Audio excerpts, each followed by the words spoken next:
All right. நீங்க ஏதோ சில்லற விஷயம் பண்ணி மாட்டீங்க அப்படின்னு சொன்னீங்களே விக்கி கிட்ட, அது என்ன விஷயம்? ஒன்றும் இல்லை, அது நம்ம ஒரு பெரிய வாய்ப்பு கொடுத்துட்டாங்க அப்படிங்கிறப்ப நம்ம கிளியராக இருக்கிறோம் அப்படின்ட்டு மீசையை வந்து என்ன பண்ணால் நம்ம மூஞ்சியில் அது மட்டும்தான் இருக்கு. ஸோ அதை கரெக்டாக வச்சுக்கணும்னு நான் வந்து ஒரு நாள் ட்ரை பண்ண போய் இந்த பக்கம் வெட்டிருச்சு, பறக்குன்னு அங்கே மட்டும் போயிருச்சு. இப்போ நம்ம என்ன பண்ண முடியும்? ஒன்றுமே பண்ண முடியாது. நான் மைய வச்சு ரெடி பண்ணிட்டேன். இந்த ரியோ சாரோட பெரிய பிரச்சனை என்னன்னா, தான் வேலையை தாண்டி எல்லாரும் வேலையும் பார்ப்பாப்புல. எல்லாரும் அங்க ஒருத்த ஏய் கண்டினியூட்டி அங்க மிஸ் ஆகுதுடா அப்படிம்பாரு.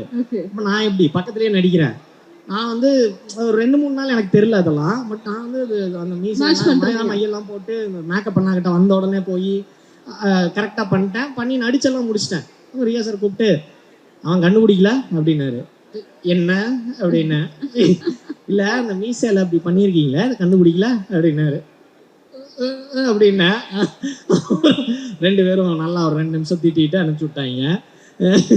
ஸோ அதான் அந்த சில்லற வேலை.